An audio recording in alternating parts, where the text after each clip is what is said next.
5 minutes, Deputy. Thank you very much, Ceann Comhairle. Minister, yesterday evening, John Mooney, the Sunday Times journalist who uncovered the surveillance operation on GSOC, went on RTE Primetime and he announced that the Department of Justice was in crisis. I believe that the reaction of the Taoiseach yesterday and the head of the Association of Garda Sergeants and Inspectors today demonstrate that this is undoubtedly a crisis of confidence in the administration of justice in this country and an enormous public distortion of facts by some of the highest offices in the land. The Taoiseach yesterday announced that, and I quote, "It's a requirement of the law that GSOC report to the Minister for Justice in the event that something of unusual or extraordinary importance happens."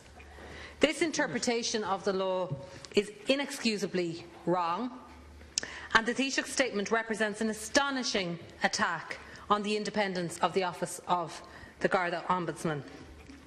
While the Ombudsman may very well now regret not informing the Minister for Justice about the bugging, he is not now, nor was he ever under any legal obligation to do so, and the Taoiseach needs to make this absolutely clear to the general public and should apologise for this deeply misleading intervention.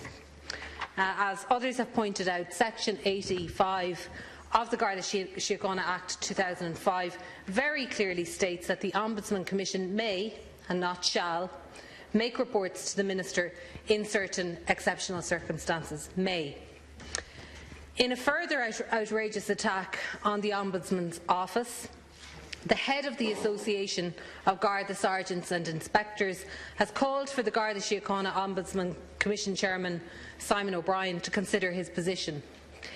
This call for the Ombudsman's resignation followed on from the Taoiseach's same distortion of the law that the Ombudsman had an obligation to report to the Minister for Justice concerning the surveillance operation they uncovered. Clearly, he did not.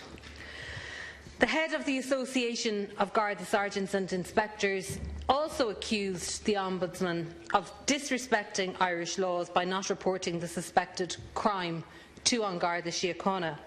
Again, this is completely unfounded and misleading. Unless the Ombudsman suspected an offence had occurred that was a relevant offence for the purpose of the Criminal Justice Act 2011, which imposes duties on all citizens to report certain crimes, there was absolutely no legal obligation for the Ombudsman to report any suspected crime. For the head of the Association of Garda Sergeants and Inspectors to come out and to call for his head is quite simply a gross abuse of his public position and represents either a deliberate or an ignorant distortion of Irish law.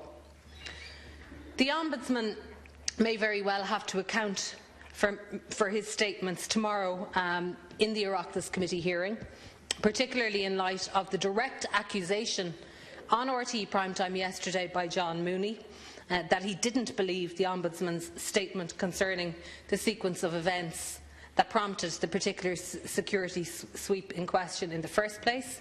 However, the public statement by the Taoiseach yesterday, which was followed by the statement today by the head of the Association of Garda Sergeants and Inspectors, has brought the independence of the Garda Ombudsman into question, and that is a very, very serious situation that we find ourselves in. It is, in my opinion, a complete abuse and interference into the works and workings of the Ombudsman. It's not the first time that members of government have tried to directly interfere in the work of independent bodies in this state, but it is completely unacceptable.